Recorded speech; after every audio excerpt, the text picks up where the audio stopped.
Hey guys, there is a bombshell update in the case of Ellen Greenberg. She supposedly died by suicide when her body was found with 20 stab wounds. I'm sure you've heard about this case. A medical examiner is now saying that the death of the Pennsylvania teacher should be ruled as something other than suicide, and that's after he found out some information that impacted his opinion. So 27-year-old Ellen was found deceased on the floor of her kitchen in her apartment in Philadelphia. This was in the middle of a blizzard in January of 2011. The former assistant medical examiner of Philadelphia named Marlon Osborne initially ruled her death a homicide, but he later changed it to suicide after meeting with police and prosecutors. However, in a new legal verification on Saturday, February 1st, Dr. Osborne changed his submission, and this is a huge step for the family, as they have been fighting for over a decade to change her manner of death from suicide to either homicide or undetermined. Dr. Osborne stated that it is his professional opinion that Ellen's manner of death should be designated as something other than suicide. Reportedly, this decision came after he was made aware of new information that caused him to question the initial ruling. He wrote, for example, whether her fiance was witnessed entering the apartment before placing the 911 call, or whether the door was forced open as reported, or whether Ellen's body was moved by someone else inside the apartment, either at or near the time of her death. He's got questions about it all now. The medical examiner also reportedly cited the findings of Dr. Lindsay Emery, who conducted a neuropathological exam of Ellen's cervical segment sample. So this new information is a huge development in Ellen's parents' civil lawsuit. In the lawsuit, they reportedly accused the city of Philadelphia of falsely labeling their daughter's stabbing as an suicide, and that was as a way to cover up a botched homicide investigation, and I totally agree. A judge also ruled this past Friday that their emotional distress civil case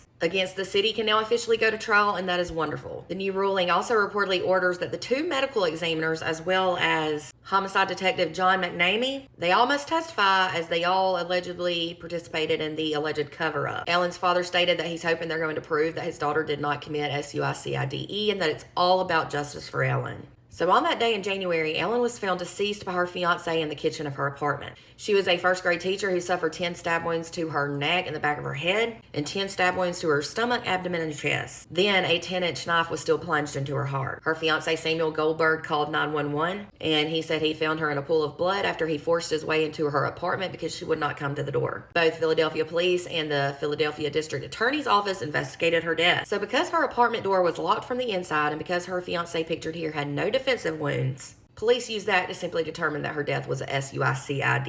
Absolutely unreal. But her death was originally, as I said, ruled a homicide, and they cited the number of stab wounds, the large number of stab wounds. But despite that, police publicly challenged those findings. So that's when the medical examiner, Dr. Osborne, switched the ruling to suicide, and he had no real explanation for doing that. It was just totally messed up. But hopefully, after all these years, her parents can now get justice and find peace in all of this turmoil. What do y'all think about this case? I don't think she took her life. That's a lot of times for somebody to stab themselves. Let me know your thoughts in the comments. And for more updates into this case and other true crime cases, be sure to give me a follow.